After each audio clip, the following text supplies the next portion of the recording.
PM Modi की अध्यक्षता में बीजेपी शासित राज्यों के मुख्यमंत्रियों की बैठक। मुख्यमंत्री पुष्कर सिंह धामी भी बैठक में रहे मौजूद। 2024 के मद्देनजर दिया टास्क।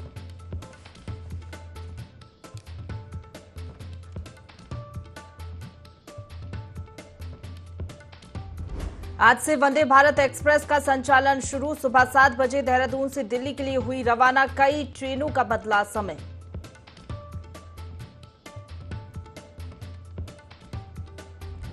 प्रदेश में फिर बदला मौसम का मिजाज। 6 जिलों में बारिश और ओलावृष्टि के आसार। मौसम विभाग ने जारी किया ऑरेंज अलर्ट।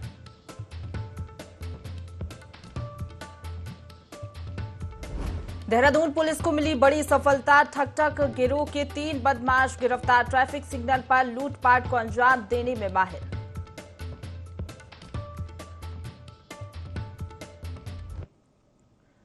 नमस्कार, देवभूमि लाइव देख रहे हैं आप। आपके साथ मैं हूं प्रशंसा। बुलेटिन की शुरुआत करेंगे देहरादून की बड़ी खबर के साथ, जहां पीएम मोदी ने बीजेपी शासित राज्यों के मुख्यमंत्रियों के साथ बैठक की है। दिल्ली में ये बैठक हुई है।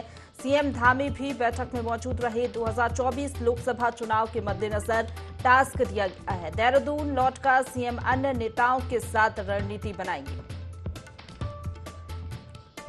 तो देहरादून से ये खबर बता रहे हैं, पीएम मोदी ने बीजेपी शासित राज्यों के मुख्यमंत्रियों के साथ बैठक की है। दिल्ली में ये महत्वपूर्ण बैठक हुई। सीएम धामी भी बैठक में मौजूद रहे।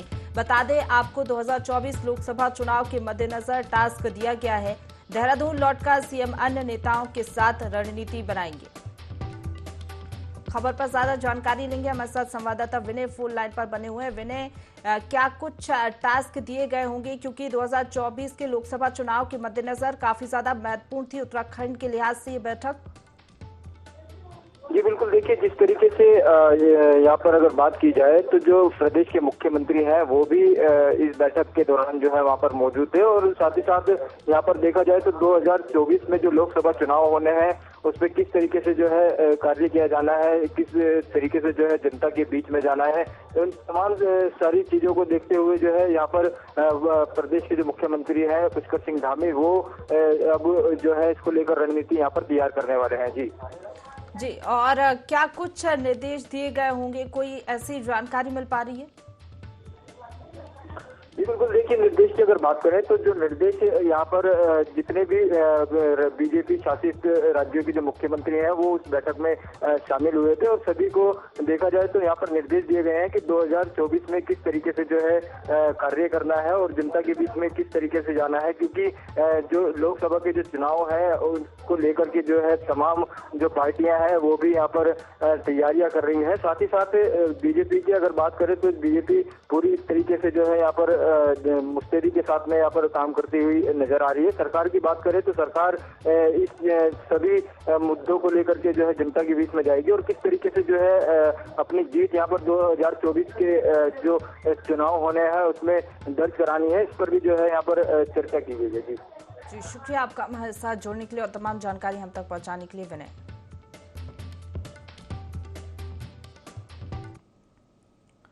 अब रुक करेंगे देहरादून से अगली खबर का, जहां मौसम विभाग ने फिर बारिश का अलर्ट जारी किया है। ऊंचाई वाले इलाकों में ओलावृष्टि की भी आशंका जताई गई है। मैदानी इलाकों में कुछ जगहों पर बारिश होगी। उत्तरकाशी, चमोली, रुद्रप्रयाग, बागेश्वर में बारिश का अलर्ट है। अल्मोड़ा और पिथौरागढ़ में भी अलर्ट जारी किया गया है। 70 किलो प्रति घंटे की रफ्तार से तेज हवाएं भी चल सकती हैं।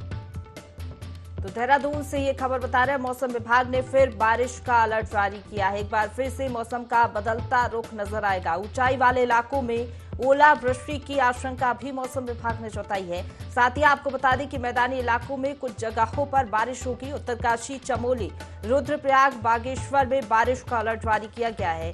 साथ ही आपको बता दें कि अल्मोड़ा और पिथौरागढ़ में भी अलर्ट जारी किया गया है।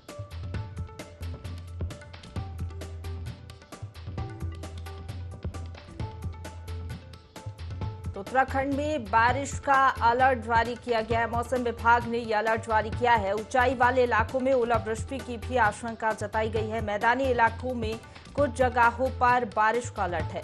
उत्तरकाशी, चमोली, रुद्रप्रयाग, बागेश्वर में बारिश का अलर्ट है। साथ ही बता दें कि अल्मोड़ा और पिथौरागढ़ में भी अलर्ट जारी किया गया है। इसके साथ ही 70 किलो प्रति घंटे की रफ्तार से तेज हवाएं भी चल सकती हैं।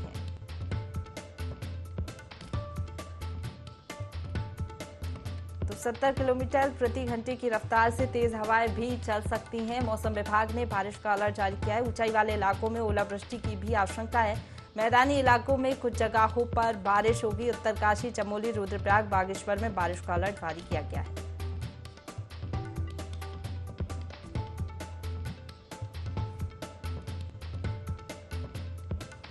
तो एक बार फिर से बदलता हुआ रुख नजर आएगा। उत्तराखंड में उत्तरकाशी, चमोली, रुद्रप्रयाग, बागेश्वर में बारिश का अलर्ट जारी किया गया। अल्मोड़ा और पिथौरागढ़ में भी अलर्ट जारी किया गया है। 70 किलोमीटर प्रति घंटे की रफ्तार से तेज हवाएं चल सकती हैं।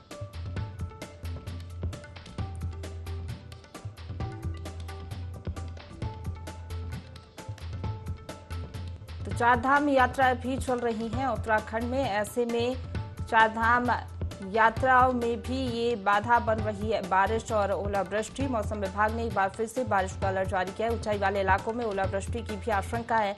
मैदानी इलाकों में कुछ जगहों पर बारिश होगी। उत्तरकाशी, चमोली, रुद्रप्रयाग, बागेश्वर में बारिश का अलर्ट है। अल्मोड़ा और पिथौरागढ़ में भी अलर्ट जारी किया गया है। साथ ही आपको बता दें कि बारिश और ओलावृष्टि के साथ तेज रफ्तार से हवाएं भी चल सकती हैं। ये अलर्ट मौसम विभाग ने जारी किया है। ऊंचाई वाले इलाकों में ओलावृष्टि के आसार हैं। मैदानी इलाकों में कुछ जगहों पर बारिश होगी। उत्तरकाशी, चमोली, रुद्रप्रयाग, बागेश्वर में बारिश का अलर्ट है। ये तमाम जिले हैं जहां पर बारिश हो सकती है। अल्मोड़ा और पिथौरागढ़ में भी अलर्ट मौसम विभाग ने जारी किया है।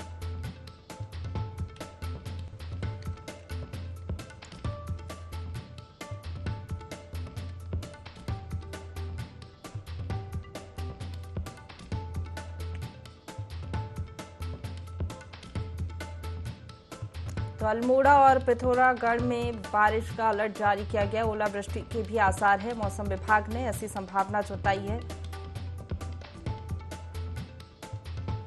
तो मौसम विभाग ने फिर बारिश का अलर्ट जारी किया है। बदलता हुआ मिजाज मौसम का नजर आएगा। ऊंचाई वाले इलाकों में ओलावृष्टि की भी आशंका है। आगे बढ़ेंगे। खबर उधम सिंह नगर के जसपुर कोतवाली क्षेत्र से है, जहां तालाबपुर गांव के खेतों में एक युवक का शव मिलने से हड़कंप मच गया। बताया जा रहा है कि मृतक रमेश सिंह पिछले 10 दिनों से लापता था। वहीं सूचना मिलते ही पुलिस मौके पर पहुंची और शव को कब्जे में लेकर पोस्टमार्टम के लिए भेजा। फिलहाल मामले की जांच जारी है।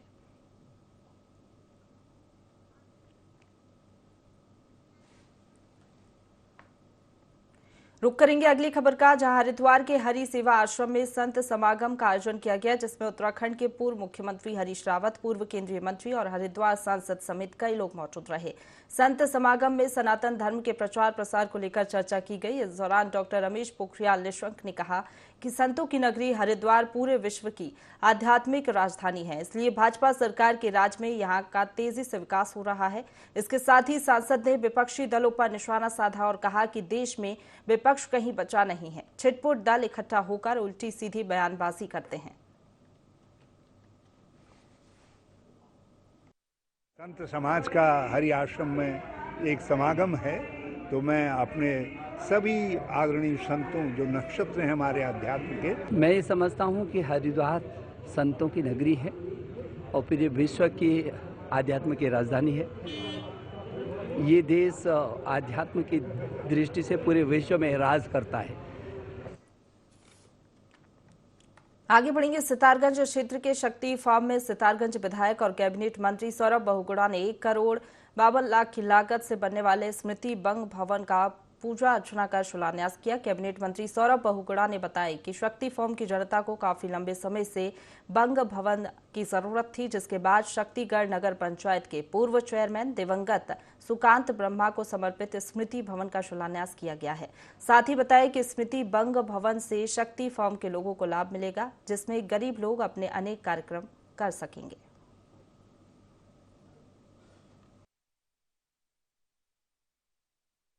बहुत पुरानी डिमांड थी क्षेत्र की कि ये शक्ति फार्म क्षेत्र जो है वो ज़्यादातर शक्ति फार्म में बंगाली समाज के लोग यहाँ पर बसते हैं और यहाँ पर उनकी एक बहुत पुरानी डिमांड थी पिताजी के टाइम से कि एक बंग भवन यहाँ बनना चाहिए। तो हमने इस बार स्वीकृति कराई। सरकार ने पुष्कर सिंह धामी जी का बहुत बहुत धन्यवाद करूँगा कि उन्होंने मेरे आह्वान पे इसको स्वीकृत किया। 1 करोड़ 52 लाख रुपए का ये पूरा भवन बनेगा। इसको हमने स्वर्गीय हमारे पूर्व नगर पंचायत चेयरमैन जो थे हमारे सुकांत ब्रह्म जी, उनकी स्मृति पे हमने बंग भवन का नाम दिया है और कोशिश यही करूंगा कि जो हमारी बंगाली समाज की संस्कृति है, जो हमारे बंगाली समाज का जो हमारी तरीका है, उसी तरीके से बंग भवन बने, एक अच्छी यहाँ पर संस्कृति का किया जाए। हमारे जो बंगाली समाज के लोग हैं, जो गरीब लोग हैं, जो बहुत सक्षम लोग नहीं हैं, उनके लिए एक बहुत अच्छी जगह होगी, क्योंकि शादी ब्याह करने के लिए भी काम आएगा, लोगों को रात में ठहराने के लिए भी काम आएगा। तो कहीं ना कहीं एक बहुत बड़ी सौगात है हमारे क्षेत्र के लिए, बहुत पुरानी सौगात थी जो आज पूर्ण हुई है।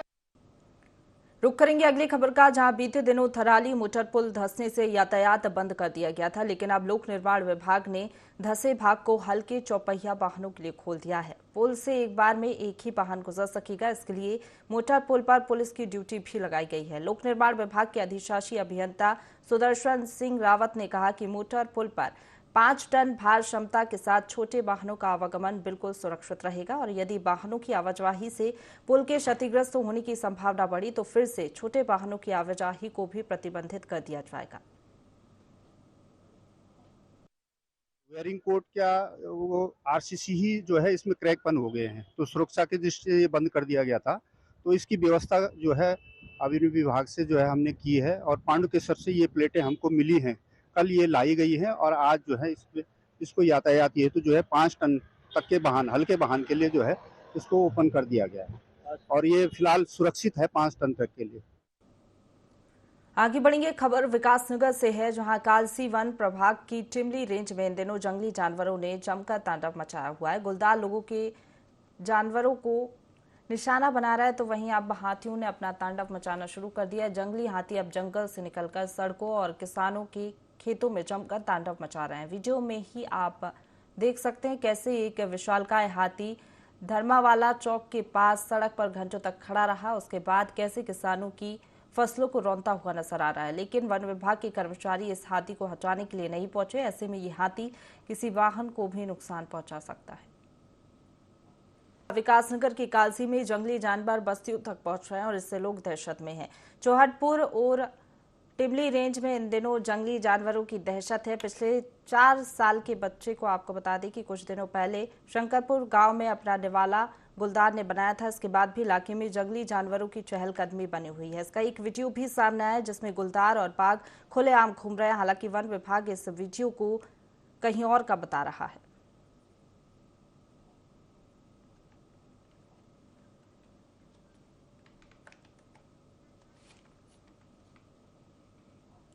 आगे बढ़ेंगे, खटीमा में पुलिस ने शातिर ठग गिरोह का खुलासा कर दिया। पुलिस के मुताबिक आरोपियों ने फर्जी कंपनी बनाकर लोगों से लाखों रुपए की ठगी की थी। पुलिस ने मामले में 2 आरोपियों को गिरफ्तार किया है।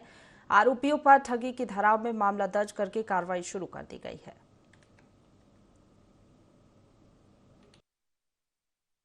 बानुसी के रहने वाले हैं सत्यपाल सिंह। इनके द्वारा एक शिकायत दर्ज कराई गई। कुछ लोग सरमाउंट इंडिया लिमिटेड नामक कंपनी खोलकर लोगों से उसमें ज़्यादा पैसे देने के लालच में उनसे पैसा जमा करवा रहे हैं। इसके अतिरिक्त तो वो भेड़ या बकरियों के लिए लोन भी देते हैं और उसके बाद लोगों का पैसा लेकर वो कंपनी ही बंद करके फरार हो जाते हैं। तो इस प्रकार से इस क्षेत्र के लोगों के साथ कुल इसमें लगभग 80 लाख तक की धोखाधड़ी की गई है, जिसकी विवेचना के दौरान जो हमारी कोतवाली पुलिस की टीम है, इनके द्वारा मुरादाबाद से 2 अभियुक्तों को गिरफ्तार किया गया है और इनको अब माननीय न्यायालय पेश किया जा रहा है और अभियुक्त की विवेचना चल रही है।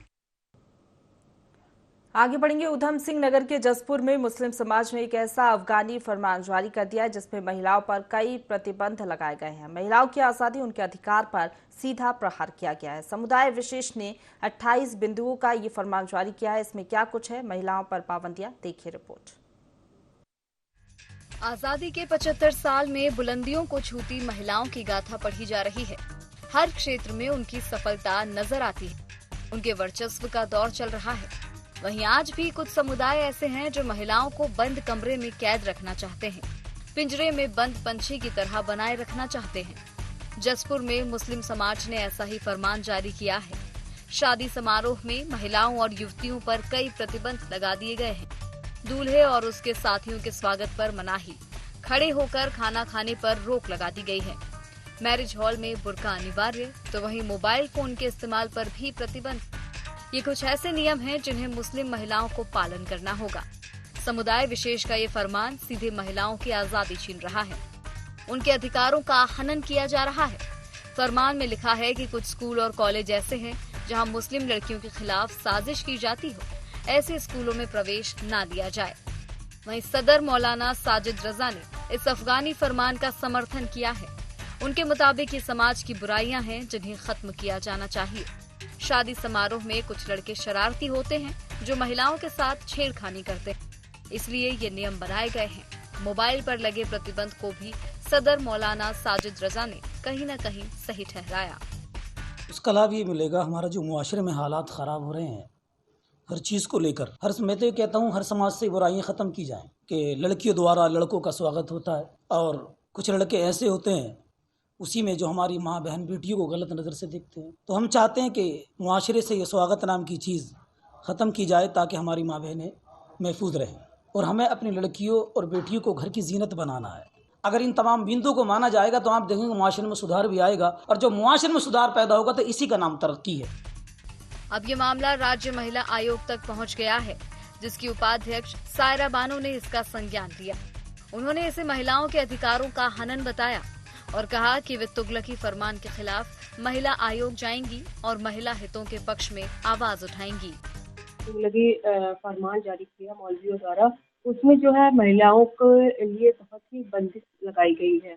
उसमें जो है पर्दा प्रथा को जोड़ दिया गया है और मोबाइल और फेसबुक पर इसका यूज नहीं कर सकती हैं और कॉलेजों में बुर्का पहन के जाना होगा लड़कियों को और हल्दी की जो प्रथा है वो खत्म करी जाएगी। जो महिलाओं के ऊपर पाबंदी लगाना है तो ये एक अन्याय होगा, इससे सामाजिक विकास रुक जाएगा और मैं अनुरोध करती हूँ इन बिंदुओं पर दोबारा विचार किया जाए और इन बिंदुओं को खत्म किया जाए। आधुनिकता के इस दौर में हमारा देश नए भारत, समृद्ध भारत की ओर बढ़ रहा है, जहां महिलाएं पुरुषों के साथ कंधे से कंधा मिलाकर चल रही हैं। वहीं दूसरी ओर जसपुर में मुस्लिम समाज का ये फरमान अफगानियों की झलक दिखा रहा है, महिलाओं की आजादी छीन रहा है। ऐसे में महिला आयोग कब तक इस मामले को अपने संज्ञान में लेता है और क्या कुछ कार्रवाई होती है, ये देखना होगा। जसपुर से IND 24 के लिए दीपक चौहान की रिपोर्ट। रुक करेंगे अगली खबर का, जहां धर्म नगरी हरिद्वार में विश्व हिंदू परिषद ने 7वीं गोष्ठी का आयोजन किया, जिसमें धर्मांतरण, लव जिहाद और समलैंगिक विवाह जैसे मुद्दों पर चर्चा की गई। इस कार्यक्रम में देश भर के कई महिला और संतों ने शिरकत की। वहीं इस कार्यक्रम में ये तय किया गया कि सनातन धर्म की संस्कृति को बचाने के लिए धर्मांतरण, लव जिहाद और समलैंगिक विवाह को रोकना होगा। इसके लिए आने वाली दीपावली में जन जागरण अभियान भी चलाया जाएगा।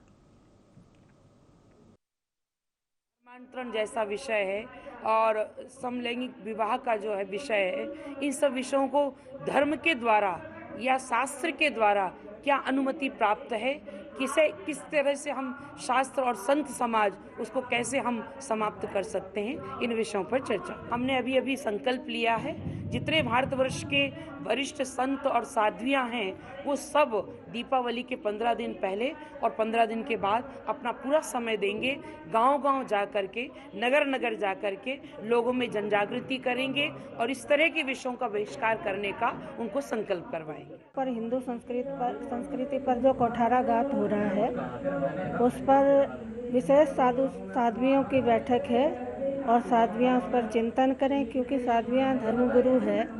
तो धर्मांतरण पर है और अपने भारतीय संस्कृति पर है और लव जिहाद पर है, समलैंगिक विवाह जो हो रहे हैं उस पर है। प्रदेश में चारधाम यात्रा जारी है। लाखों की संख्या में श्रद्धालु भगवान के दर्शन के लिए पहुंच रहे हैं। बद्रीनाथ धाम में मौसम सामान्य है, ऐसे में बद्रीनाथ पहुंचने वाले श्रद्धालुओं की संख्या 4.5 लाख पहुंच गई है। वहीं केदारनाथ धाम में अब तक कुल 5.5 लाख से अधिक तीर्थयात्रियों ने दर्शन कर लिए हैं। बद्रीनाथ केदारनाथ मंदिर समिति अध्यक्ष अजेंद्र अजय ने बताया कि यात्रा सुचारू और सौहार्दपूर्वक संचालित हो रही है।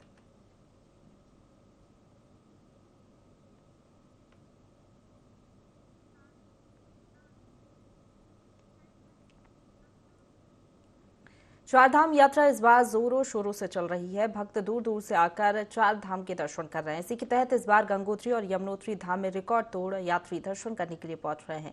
दोनों धामों में अब तक 6,57,000 से अधिक श्रद्धालु दर्शन करने पहुंचे। साथ ही 2,400 से अधिक लोग गोमुख ग्लेशियर के दर्शन कर चुके हैं।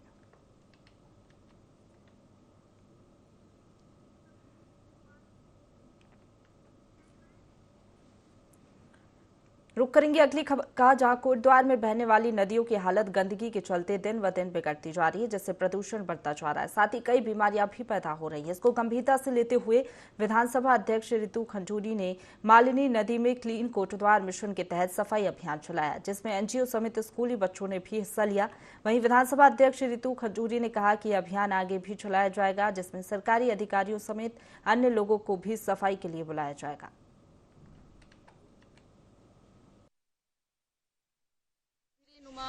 सोशल वेलफेयर फाउंडेशन जो दून में बहुत समय से इस कार्य को कर रहा है, नौजवान बच्चे हैं, यंग बच्चे हैं, तो उनसे मुलाकात के बाद ये निर्णय लिया गया कि इन यंग बच्चों को कोटद्वार बुलाया जाए और एक प्रयास किया जाए मिशन क्लीन कोटद्वार के लिए, क्योंकि युवा हैं तो युवाओं के साथ यहाँ का युवा जुड़ेगा, कनेक्ट करेगा और जो हम चाह रहे हैं, जो लोगों के संस्कार में जो हैबिट हम डालना चाह रहे हैं, वो ये जो हमारे साथ बच्चे चल रहे हैं, स्कूलों के बच्चे हैं, बीजीयू के बच्चे, सब हमारे साथ चल रहे हैं, उनको हम ये बताना चाहते हैं कि सफाई क्यों आवश्यक है, क्यों हमें अपने कूड़े को अपने साथ घर ले जाना चाहिए और जगह जगह हमारी जो पौराणिक स्थल है या हमारा जो शहर है, हमारा जो वार्ड है, वहाँ पे ना फेंक कर हमें उसको सही जगह पर फेंकना चाहिए। खबर उत्तरकाशी से है, जहां 2013 की भीषण आपदा में बहे तिलोथ पुल के निर्माण में तेजी आ गई है। दरअसल जिला अधिकारी कार्यालय से महज 300 मीटर दूरी पर स्थित इस पुल पर पिछले 10 सालों से कछुआ गति से कार्य चल रहा था, जिससे स्थानीय लोगों को काफी समस्याओं का सामना करना पड़ रहा था। लेकिन जैसे ही मामले की सूचना स्थानीय विधायक को दी गई, उसके बाद विधायक के कड़े रुख के चलते कार्य सुचारू रूप से चलने लगा। ये पुल लगभग 2013 में शुरू हो गया था और बहुत कछुई गति से चल रहा था। दिक्कतें भी हो सकता है कि कई आएंगी, लेकिन लगभग 1 साल का कार्यकाल मेरा हो गया। तब से इस पुल में लगातार मैं मॉनिटरिंग कर रहा हूँ। हमारा पूरी टीम और हमारे जिला प्रशासन लगातार इसमें जो है मॉनिटरिंग कर रहे हैं और मुझे पूरा विश्वास है कि 2 महीने के अंदर हम इस पुल को जो है बनाने के लिए, लोगों के जो है आवागमन के लिए इसको सुचारू रूप से कर देंगे। जो दिक्कतें हैं, अब बरसात का सीजन आने वाला है, तो जो हमने अभी लक्ष्य रखा कि बरसात से पहले हम जो हमारा नीचे का फैब्रिकेशन का जो कार्य है वो पूरा हो और इस पुल को तत्काल बनाने के लिए मैं जनता की जो पूरे तिलोथ वासियों की और पूरे शहर वासियों की जो मांग है, इसके लिए लगातार मैं प्रयास। अतिक्रमण चिन्हित के नाम पर बीते दिनों एक पत्र वायरल होने के बाद बिंदु खत्ता लालकुआ क्षेत्रों में फैल रही भ्रांतियों को दूर करने और वन अधिकार अधिनियम 2006 के संदर्भ में जागरूक करने के उद्देश्य से बहुउद्देशीय शिविर का आयोजन किया गया, जिसमें बड़ी संख्या में बजरी कंपनी सहित कई क्षेत्रों के हजारों बुद्धिजीवी और समाज सेवियों के समक्ष खुले मंच पर बात रखी गई। कार्यक्रम को दूरभाष के माध्यम से संबोधित करते हुए क्षेत्रीय विधायक डॉक्टर मोहन सिंह विष्ट ने कहा कि बिंदु खत्ता और उसके आसपास क्षेत्र में जो भी वन भूमि है, उसको राजस्व गांव बनाए जाने की प्रक्रिया चल रही है। को राजस्व ग्राम बनाने के लिए FRA 2006 के तहत एक प्रक्रिया गतिमान है। तो आज उसका जो प्रथम चरण होना था, जिसमें एक ग्राम पंचायत समिति का गठन होना था, उस समिति के गठन का कार्य यहाँ पर किया गया है। यहाँ पर सभी लोग उसी उपलक्ष्य में उपस्थित हुए थे और इसके बाद की जो भी कार्यवाही है वो FRA के तहत आगे की जाएगी और बिंदु खत्ता को राजस्व ग्राम किस प्रकार बनाया जाएगा, इस संबंध में पहले भी कई बार बैठकें हो चुकी हैं। उसके निमित्त आज ये पहला जो चरण है समिति का गठन, उसके लिए आज यहाँ पर सभी लोग हम एकत्रित हुए हैं। इसी के साथ बुलेटिन में फिलहाल इतना ही। खबरों का सिलसिला लगातार जारी है, आप बने रहिए हमारे साथ।